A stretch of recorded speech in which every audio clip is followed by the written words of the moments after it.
What's up guys, and welcome back to another Malwaredeck Reviews. We've been a little bit of a hiatus recently. You'll notice a lot less YouTube videos. You'll notice that my hair has completely fallen out. Of course, what else is going to happen when you go on a bit of a hiatus? I've got a sexy new Twitch hoodie though. I don't know if it shows up. It does look like it's showing up pretty well. Got like the Twitch logo embossed on it, which is a pretty nice way to be going about things, I think. So, gonna drop straight into it. Now, the studio we're looking at today is a studio I've done a lot of content for. I think pretty much about half the content on this channel has been pretty much devoted to Goblin Studios. They're the makers of Robothorium, and speaking of which, there are a hell of a lot of episodes ready to go out. I just need to actually, you know, push the button, get them out, and get them ready to go. But that's beside the point, because today we're not looking at Robothorium. I know.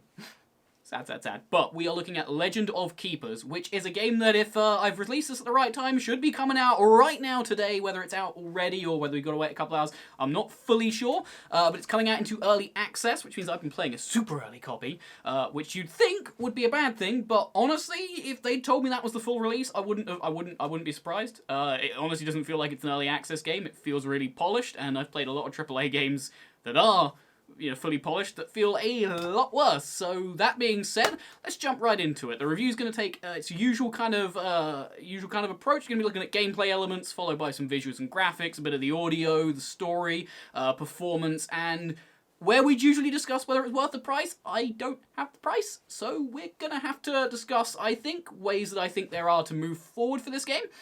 And that's what we're going to be really doing with this one. So jump in with me on the ride. If you enjoy this review and some like it, don't forget to drop that like button down below. I love you forever. And if you want to see more Studio Goblins games, let me know in those comments. I want to know what kind of stuff you're after seeing me produce. Reviews are probably one of my favourite things to do, because it means I get to play a game and I get to talk about it, which is, you know, I like games, I like talking. It's pretty much, it's a done deal for me. So that being said, let's jump in.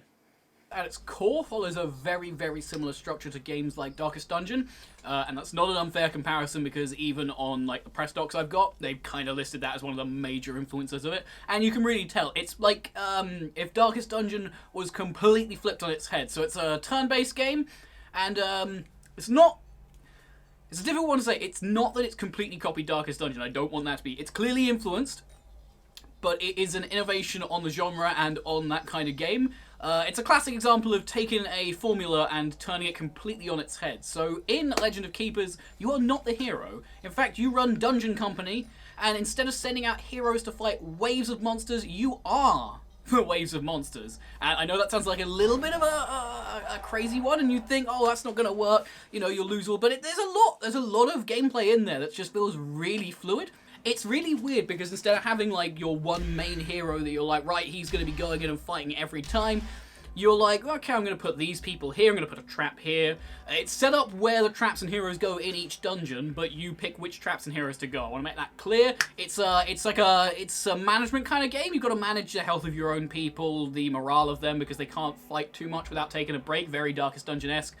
And really, it just works. It just works. And I know that's a sentence that's not usually used honestly, but it really does just work. Play-wise, your job is to develop a crack team of monsters, traps, and spells ready to deal with any move, while, in a very Darkest Dungeon style, you manage your monster's sanity and health. If you want a bit more individual flair, you can perform one action per week. The weeks in the game are a little bit different to how you are used to it in Darkest Dungeon. Instead of each quest being taking a week to complete, you have, say, 4 or 5 weeks between each time an adventurer is coming to your dungeon, so you get to perform quests. Plundering, you get to perform going to the doctors, all these kinds of stuff to augment the way you play, ready to develop your team for the next dungeon encounter. And it's a really weird shake-up, but it works super well. Your people, when you want them to rest and gain their morale, this is not affected by the week system. It is affected by each time you fight. So each time you fight a monster, the people you've left behind in the resting area, not just monsters you haven't used in that specific fight, will regen 2 morale to bring them back onto the front lines. Should have mentioned earlier, they don't always lose morale. Morale is only lost when your monsters die. So if you're able to defeat the enemy team, your monsters are fine. It's only if they die and then need to be resurrected that they're a little bit kind of tired of being murdered. But that's beside the point. It's a general rule of thumb with this game that the higher the reward, the greater the risk. And the plundering and raiding system is no different, giving you 3 randomly selected units the opportunity to raid one of 3 areas. There's a nice rule of 3 in this game. You get 3 monsters per area, and it basically, 3 is indeed for Studio, or for Goblin Studio, a magic number. And they'll get the opportunity to raid one of 3 areas, which will have a set of statistics next to it. So there'll be a win statistic, a statistic your people will get injured, and potentially a bonus statistic for, oh, this might happen, you might get a super win. But usually those ones have a much higher chance to risk. So it might be like a 20% chance to find an artifact, with a 75% chance for your people to get basically completely slaughtered. All of those things can happen at once. A failure doesn't mean you don't get the reward, it just means your people are out of action for a lot longer than perhaps you might be expecting. But I quite like that system. I think there are certain areas in the game that could do with a little bit more of this sort of risk and reward system, but we are going to be discussing that towards the end of the video, where we sort of talk about things I'd like to see improve. Legend of Keepers is just one of those games that has a massively high replayability factor, and definitely has the kind of thing that I associate mostly with Civ 5 of just one more turn, just one more god, just do one more run. Even right in this review, I was supposed to be filming this yesterday, and I was like, I'm just going to do a run to sort of make sure it's fresh in my mind, I'm not missing anything, and 3 hours later, I was like, I don't have time to record the review, so we're just going to keep playing it. And it really does have that kind of lock-in. There's at the moment 2 different heroes you can pick from, and by heroes I mean sort of raid bosses you can pick from. The third one is slated for release in early access, which I must keep reminding you that this is a game that's not even early access at the point I've been playing it, and it's only released today in early access. So just be aware that that is a thing. I don't know how they've managed to make it so well and not have released it yet, but it really does run well. And it was running just as well when I played it earlier this year in sort of October time. I went to EGX up in London and played the game, and it ran really well there. So that's why I was kind of already like, ooh, I want to see when this comes out. And as soon as I saw there was review copies, I was like, boys, we're going to be doing some Legend of Keepers. I've got to say I was really impressed by just the sheer amount of playability you had, because a lot of these games, when they're in early access, you have one hero, raid boss, and there's one way of playing it that clearly dwarfs the others, but there are at least 2 ways of playing, if not more. For your basic play run, you've just got to really focus on whether you're going to be going for destroying the enemy's health or destroying their sanity. Very Darkest Dungeon-esque, the sanity, if you scare them enough, they will run away. Personally, I'd like to see this adapted a little bit into more of the Darkest Dungeon theme, where there's a chance that the enemy's sanity could be a good thing, where you get the positive resilience kind of sanity losses, because I really like that system. I mean, I hate it as well. If you've seen my streams of the Darkest Dungeon, you will understand I hate that system, but it really does kind of make the game feel a little bit more fresh each time you play. So that means when the enemy gets to 0 morale, maybe they'll go completely insane and run away, or maybe they'll get superpowered, and that would just keep a little bit of mystery in there, so you're not 100% sure how well your strategy is going to work.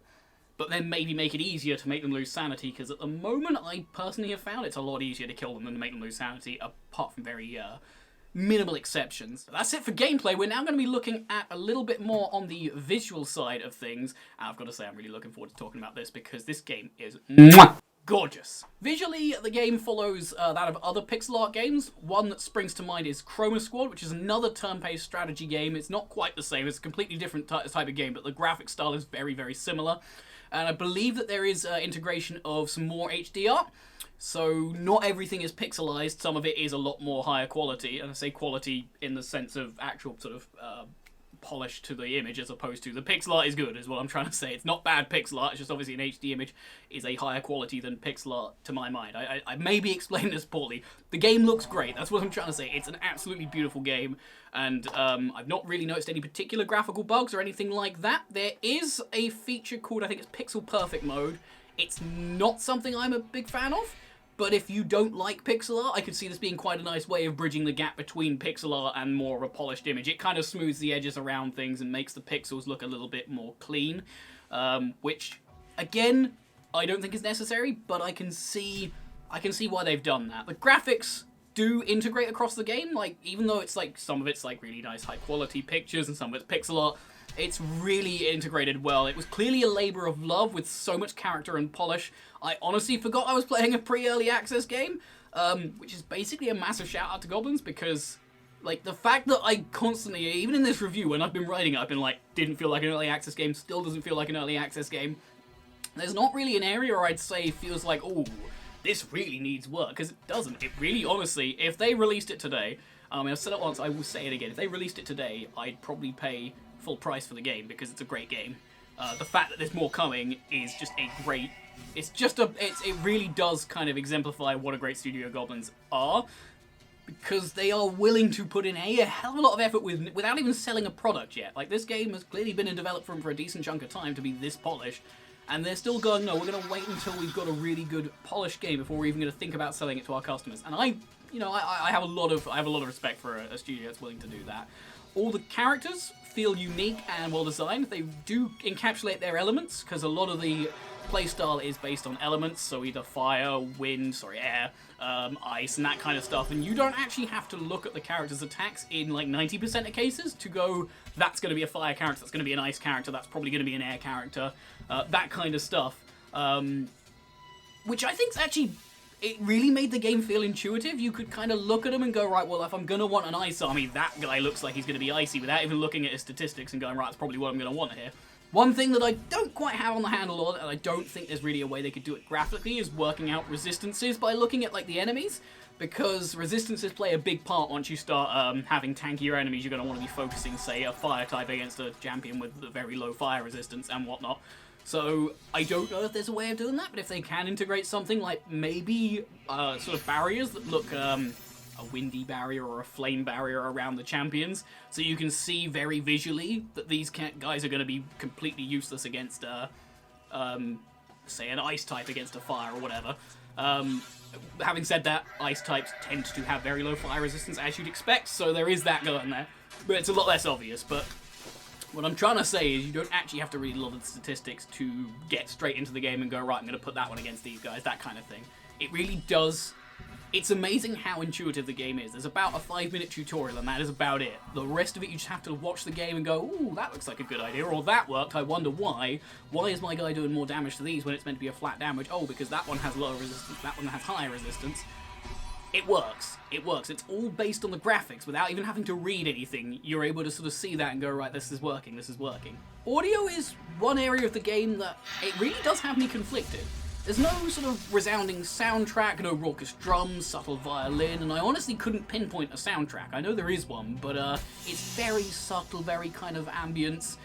But that doesn't actually take me out of the game. Usually in these reviews, I'm very critical if a game doesn't have a soundtrack, or if it has a soundtrack that's really annoying or one that gets really repetitive. Legend of Keepers doesn't really fall into any of those traps because doesn't need to, and I think that's the important thing. The sounds that are there blend really well in and give you a sense of ambience, but they don't overdo it, and I think actually that's probably something I need to focus on more when I'm reviewing indie games as a whole, is that sometimes less is more. Like, you don't need a really punchy beat in order to kind of, enjoy a game. Sometimes a nice subtle kind of, the crack of bones or a whip or something like that in the background with a little bit of a sort of a low thrum kind of a sound is more than enough to keep you engaged. And I think this is one of those cases where usually a game not having a soundtrack for me is like a dead kind of, nope, I don't like it kind of thing. But this one's like, clearly that's intentional. It's not because, I doubt they're going to add a sort of flashy soundtrack in later. They might be, I could be wrong. But it just kind of, it works. It's actually very much like Darkest Dungeon, where you've got very subtle ambience around the fighting scenes, but nothing too much to distract you from the main game. And I think that's the most important part to focus on here, is that it works. It really does piece together with the graphical styling of the game that it just doesn't need that kind of stuff. That being said, I would prefer it if some of the ambient sound was more dynamic, so that it would be sort of changing in different scenes. So maybe for an icy one, there are icy sounds, but just a little bit more, kind of like boost that to like 9,000, because I think that would really bring it in. This is a game that lives and dies in terms of its sound effects on how much you feel like you are in the area that the game is portraying you're in. And that's really all I can say on the audio. The sounds for like all the fighting and stuff, perfect. Honestly, wouldn't change it, but I mean, you guys know that from when I've watched played even Robothorium, that I love the sounds and they all kind of feel unique, and you kind of feel like you get lost in Goblin Studios' work when it comes to their sound. It really does kind of become an all-around kind of like, wow, I could honestly believe that I've just shot a laser gun, or in this case, I could honestly believe that someone's breathed fire. Even the magicians, instead of just having a normal a lot of the magicians will actually say something first. So it's like, oh, look, that person is casting a spell, and then they are shooting the spell. So you've got the sound of someone shouting in a dungeon, Hadouken! I have no idea what they actually shout. I can't remember, but I know they shout something. And and then the sound of the fire, it just really kind of encapsulates the experience, and I think that's a good thing, and I think that's well worth just saying, Pseudo Goblins, good job. Good job. Yeah, it really does work. And again, I cannot stress this enough. This game's in early access. It's not even in early access when I've played it, but today it should be, assuming I've released this on the right day. I mean, if I release it on the wrong day, it's definitely in early access, so I'll try and leave a link to that if I can. I don't know if there's any kind of affiliate link I can do. If there's a link that looks like it's not to Steam, it's probably an affiliate one, because I don't have a Steam affiliate link. I don't actually think that's a thing, so if that's there, check it out. You might be supporting me. If that's not there, still check it out. You can buy a great game. Legend of Keepers does have almost a storyline. So when talking about the story, it's quite a difficult one, because on my kind of template sheet I use for writing my reviews, I have story where appropriate. I don't really think there was much need for it didn't need a deep storyline. It needed what it's got. It's got a very basic, rudimentary, this is who you are, this is what you're doing, this is why you're doing it, go do it. That kind of element to it, which usually I'm sitting there, I'm like, I want more, but again, it doesn't need it. The story is kind of what you make of it. It's kind of got a role-playing element into it, where you're picking whether you're gonna execute your people for stealing from you, or just sanction them, make them sort of sit in the stocks for a couple of weeks, or just ignore it and let them go. And really, I think that is kind of cool. It's not something that often works, because people, sometimes it can come across as lazy, like, oh, we're not going to give you a story, make your own. But this time, I can honestly say it worked.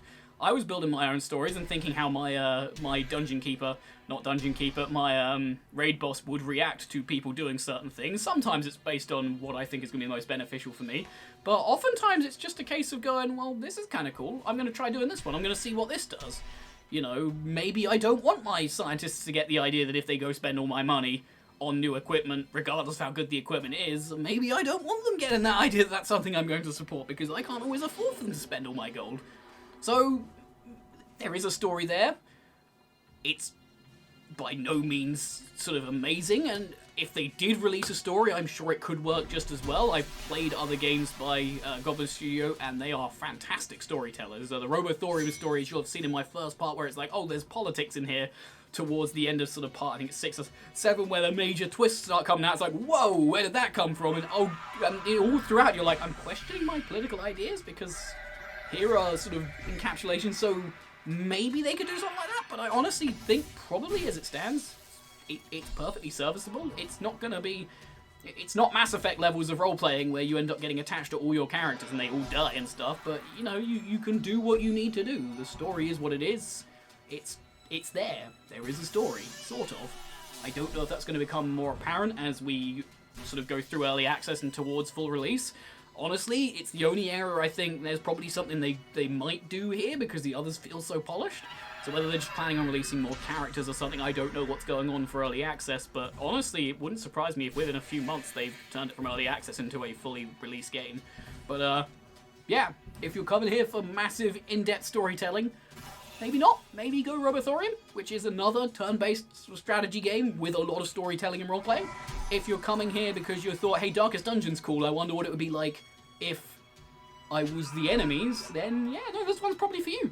So now we come to performance, which honestly, usually in pre-early access copies, I'm like, well, we're going to be really kind here. We're not going to kind of, talk too much about it because it's early access. Honestly, I said to Quantifiable earlier, which I'm sure Catch will be putting a thing in here to remind you who that person is.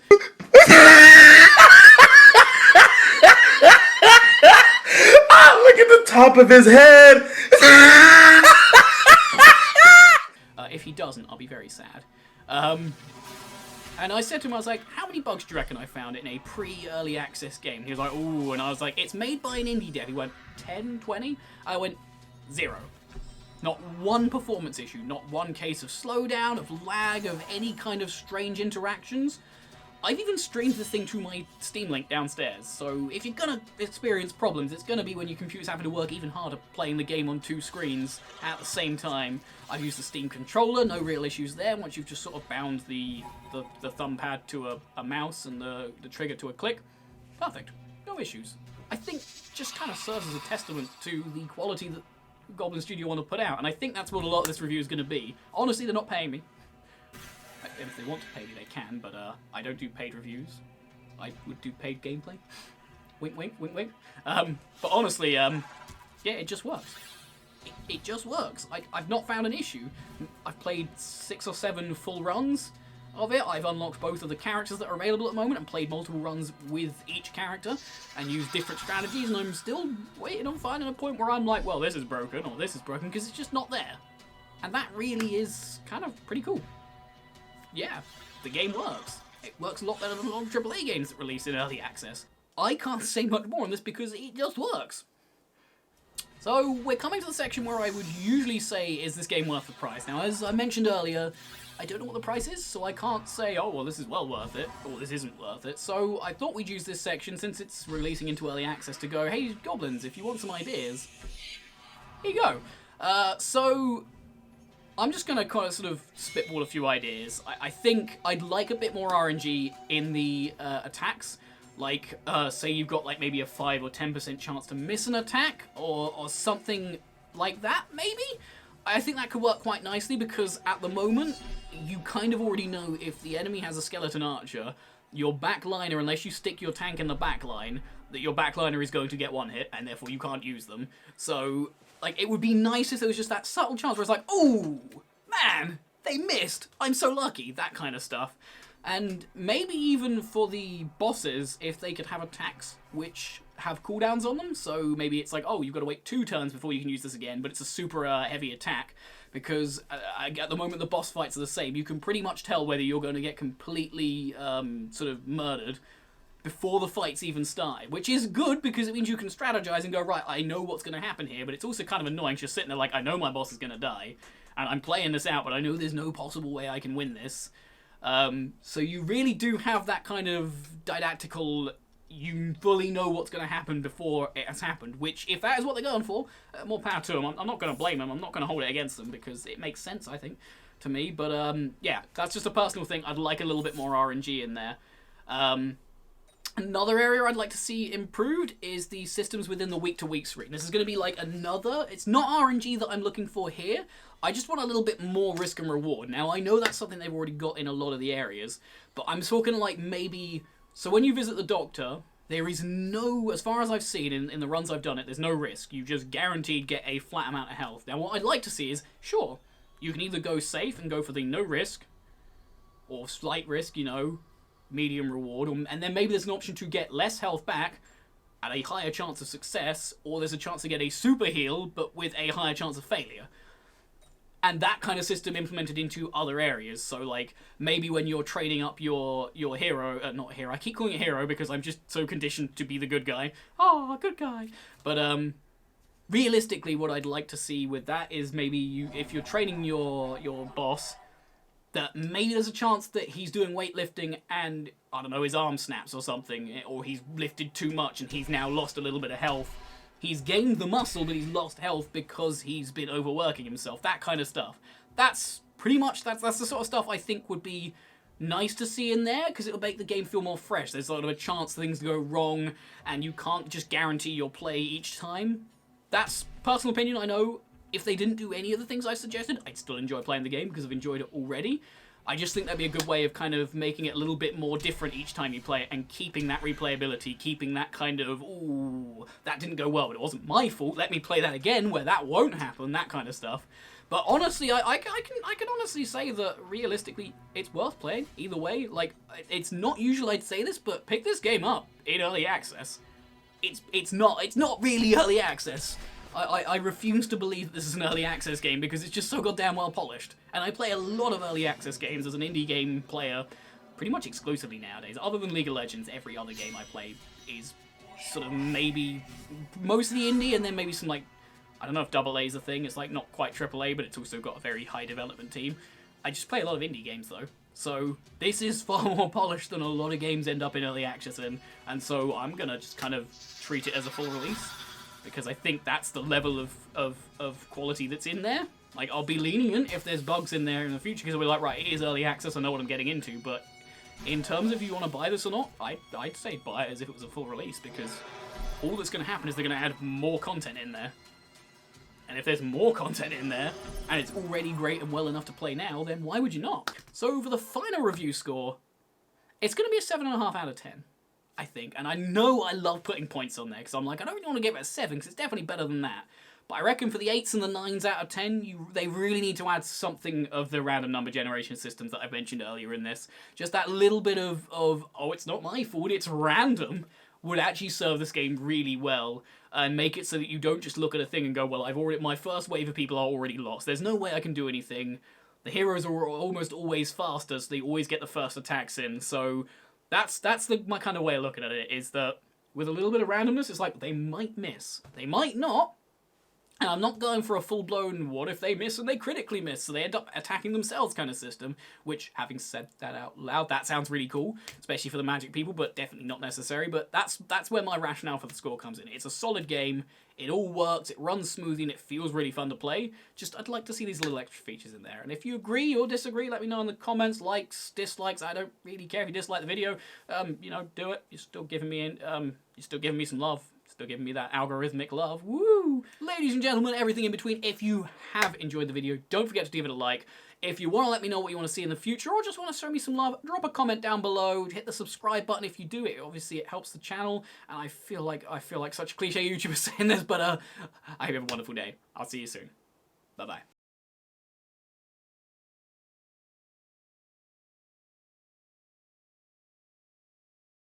Fucking alcoholic.